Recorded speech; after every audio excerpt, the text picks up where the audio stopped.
नमस्कार। हिमाचल बुलेटिन में आपका स्वागत है। पेश हैं आज के समाचार। मुख्यमंत्री श्री जयराम ठाकुर ने आज राजभवन में राज्यपाल श्री राजेंद्र विश्वनाथ आर्लेकर से भेंट की। ये एक शिष्टाचार भेंट थी। मुख्यमंत्री श्री जयराम ठाकुर की अध्यक्षता में आज शिमला में आयोजित प्रदेश मंत्रिमंडल की बैठक में हिमाचल प्रदेश गौण खनिज रियायत और खनिज अवैध खनन, उसके परिवहन एवं भंडारण का निवारण नियम 2015 में संशोधन को स्वीकृति प्रदान की गई, ताकि सड़कों व सुरक्षा दीवारों के निर्माण, डंगों की सोलिंग इत्यादि में लघु खनिज पदार्थों का सर्वोत्कृष्ट उपयोग सुनिश्चित किया जा सके। इससे विशेष तौर पर ग्रामीण क्षेत्रों में निर्माण कार्यों के लिए पत्थर और रेत जैसे खनिज पदार्थों की आसानी से उपलब्धता सुनिश्चित हो सकेगी।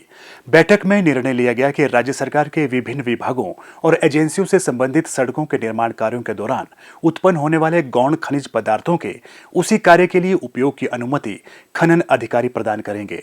इसमें सड़कों के निर्माण सहित सुरक्षा दीवार, डंगों की सोलिंग इत्यादि के कार्य शामिल होंगे, जिसमें एक समय में 10,000 मीट्रिक टन प्रति माह और अधिकतम 20,000 मीट्रिक टन प्रति कार्य के उपयोग की ही अनुमति होगी, जिसके लिए कार्य करवा रहे प्रभारी अभियंता, जो कि सहायक अभियंता के पद से कम नहीं होगा, की रिपोर्ट को आधार माना जाएगा।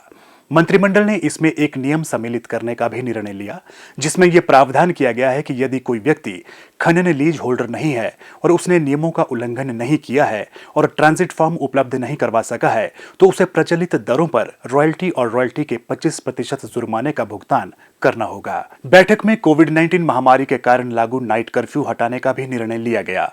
इसके अतिरिक्त सभी बाहरी एवं आंतरिक स्थलों में सामाजिक, धार्मिक, सांस्कृतिक, राजनीतिक और अन्य समारोह, जिसमें विवाह एवं अंतिम संस्कार इत्यादि शामिल है, में 50% क्षमता तक लोगों के शामिल होने की भी अनुमति प्रदान की गई।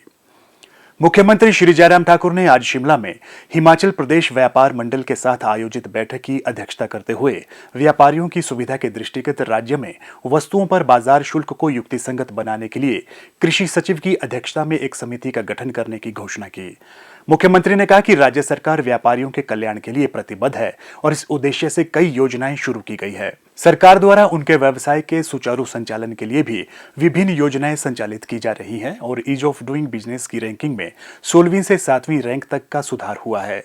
श्री जयराम ठाकुर ने कहा कि सरकार और व्यापारियों के बीच बेहतर समन्वय सुनिश्चित करने के लिए राज्य, जिला और तहसील स्तर पर जीएसटी सलाहकार समिति का गठन किया जाएगा। इससे सरकारी कार्यालयों में आने वाले व्यक्तियों की संख्या में कमी आएगी। उन्होंने आश्वस्त किया कि संकट के समय व्यापारियों और उनके परिवार को राहत देने के लिए व्यापारी कल्याण कोष की स्थापना की मांग पर भी राज्य सरकार सहानुभूतिपूर्वक विचार करेगी। इसके अतिरिक्त सरकार व्यापारियों को समूह बीमा योजना के तहत लाने के मामले पर भी विचार करेगी। मुख्यमंत्री ने कहा कि राज्य सरकार ने हाल ही में अनुपालन संबंधी प्रश्नों और हितधारकों के मुद्दों के समयबद्ध निवारण, जीएसटी कानून और प्रक्रियाओं में हो रहे परिवर्तनों के बारे में व्यापारियों को अवगत करवाने के लिए टैक्स हाट कार्यक्रम शुरू किया है। विभाग जीएसटी राजस्व वृद्धि के लिए स्वैच्छिक अनुपालन बढ़ाने पर भी ध्यान केंद्रित कर रहा है। श्री जयराम ठाकुर ने कहा कि व्यापारियों की सुविधा के दृष्टिगत सभी अप्रासंगिक नियमों को समाप्त कर दिया जाएगा।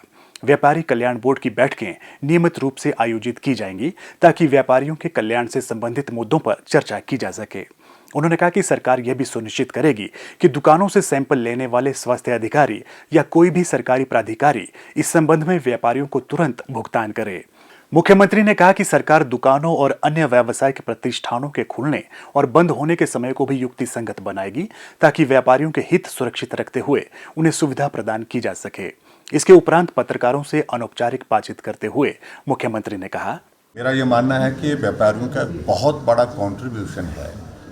समाज के हर वर्ग के साथ सामंजस्य के साथ मिलकर के जो है वो जिस प्रकार से कारोबार अपना भी करते हैं और उसके लिए प्रदेश के लिए भी उनका एक बहुत बड़ा उस दृष्टि से सुविधा की दृष्टि से योगदान रहता है। और उनके छोटे छोटे इश्यूज़ कुछ हैं और कुछ थोड़े से बड़े इश्यूज़ भी हैं, उनको सुनना बहुत आवश्यक था।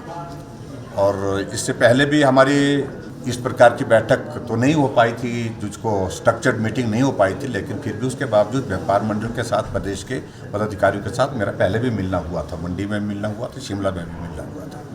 लेकिन आज एक स्ट्रक्चर्ड मीटिंग जो है हमने यहाँ पर शिमला में की और जिसके अंतर्गत सारे इनके जो मसले हैं उन मसलों को सुना और उसके पश्चात हम उसमें मदद करने की दिशा में जो कर सकते हैं उस दिशा में आगे बढ़ेंगे।